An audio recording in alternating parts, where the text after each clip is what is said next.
This cost $1 to make, but on June 3, 1980, it nearly started World War III. At 2:26 a.m. Mountain Time, every nuclear early warning system in the United States went berserk. Screens at the North American Aerospace Defense Command showed 2,220 Soviet missiles inbound. Launch officers grabbed the red phones. Strategic bombers fired their engines. The president's doomsday plane took off without the president. But there were no missiles. There was no attack. There was only this, a 46-cent computer chip that had failed inside a communications processor. And America was 6 minutes from launching a nuclear counterstrike that would have killed 300 million people. This is the story of how the most powerful military on Earth was brought to the brink of annihilation, not by an enemy, but by a piece of silicon the size of your pinky nail. To understand how close we came, you need to understand 1980. The Cold War wasn't just cold, it was frozen in paranoia. The Soviet Union had invaded Afghanistan 6 months earlier. American hostages were imprisoned in Iran. Trust between superpowers had collapsed. Both sides had enough nuclear weapons to destroy civilization 20 times over. The United States alone had 24,000 warheads. Launch on warning protocols meant that once missiles were detected, commanders had mere minutes to decide, retaliate or die. NORAD, the North American Aerospace Defense Command, was the central nervous system of America's nuclear response. Built inside Cheyenne Mountain in Colorado, behind 25-ton blast doors, it monitored every inch of sky and space for incoming threats. And in 1980, that monitoring system depended on technology most people wouldn't trust to run a calculator today. NORAD's early warning network was a masterpiece of 1970s engineering, which means it was already obsolete. Satellite sensors, ground-based radars, and underwater listening posts all fed data into a central computer system called the 427M. The 427M processed millions of data points every second, filtering noise from signal, false alarms from genuine threats. And at the heart of this system were thousands of integrated circuits, chips, manufactured by the lowest bidder. These chips weren't special. They were commercial, off-the-shelf components. The same technology in your pocket calculator was deciding whether to start a nuclear war. And they had a fatal weakness. Inside each chip, microscopic pathways carried electrical signals. But at high speeds, with enough heat and time, these pathways could degrade. Connections could weaken. And when they failed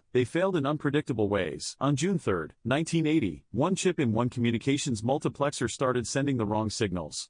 And those signals said, "You are under attack." 2:26 a.m. The graveyard shift at NORAD. Coffee brewing. Quiet conversations. Then, every display in the command center erupted in red. Watch officers saw 2,220 submarine-launched ballistic missiles rising from the Pacific. Flight time to target, 12 minutes. This wasn't a drill prompt. This was the real-world alert protocol. Within 90 seconds, Strategic Air Command had launched the Doomsday Plane, the National Airborne Operations Center, designed to command U.S. forces after Washington was destroyed. 10 B-52 bombers were taxiing for emergency takeoff. Missile crews in Montana and North Dakota were running through launch checklists. But something didn't add up. The missiles appeared on NORAD screens, but not on satellite early warning systems. Ground-based radars saw nothing. The numbers were wrong. A young officer named William Odom made a call that saved the world. He recommended holding the counterstrike order while they verified the threat. 3 minutes passed. 4, 5. At 2:32 a.m., 6 minutes after the first alert, NORAD confirmed there were no missiles, no attack. The Soviet Union hadn't launched. America's early warning system had hallucinated Armageddon. The stand-down order went out. Bombers returned to base. Launch crews stood down. And investigators began asking the question that would haunt the Pentagon for years. What the hell just happened? The investigation was classified top secret. Military engineers tore apart the NORAD computer system piece by piece, searching for sabotage, for Soviet infiltration, for any explanation that made sense. What they found was almost worse than an enemy attack. There was no sabotage, no hack, no human error, just a single integrated circuit in a communications multiplexer unit.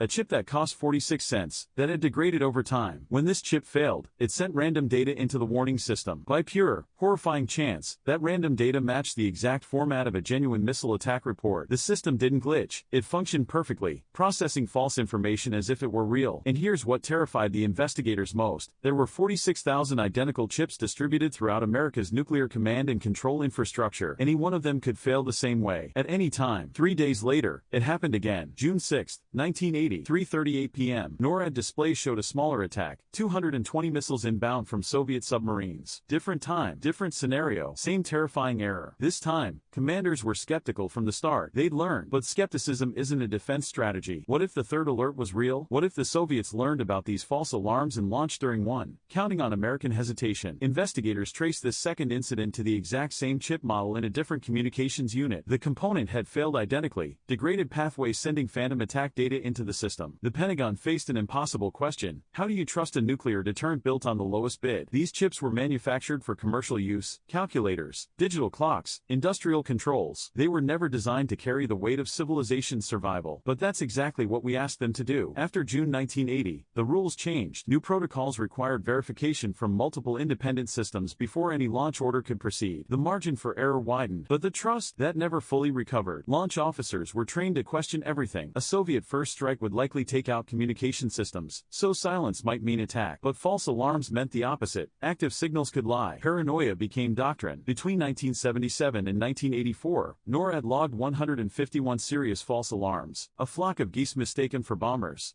The rising moon triggering satellite sensors. A training tape accidentally loaded into the live system, simulating a full Soviet strike. The terrifying truth is this: nuclear war has never been started by a calculated decision of evil leaders. Every close call in history, from Cuba to Korea to these midnight hours in Colorado, has been triggered by accident, misunderstanding, or technological failure. And sometimes, those accidents cost $1 to make. Today's nuclear command systems are exponentially more sophisticated. Artificial intelligence analyzes threats. Quantum encrypted communications secure networks. The technology has advanced beyond recognition. But the fundamental vulnerability hasn't changed. Modern weapons systems still rely on chips, millions of them, more complex and harder to verify than ever before. And those chips are still built by the lowest bidder, manufactured in facilities around the world, embedded in systems where a single point of failure could cascade into catastrophe. In 2019, investigators found counterfeit chips in the Department of Defense supply chain. In 2021, a global semiconductor shortage disrupted military production timelines. In 2023, researchers demonstrated that microscopic hardware backdoors could be embedded in chips during manufacturing, invisible to all but the most sophisticated inspection.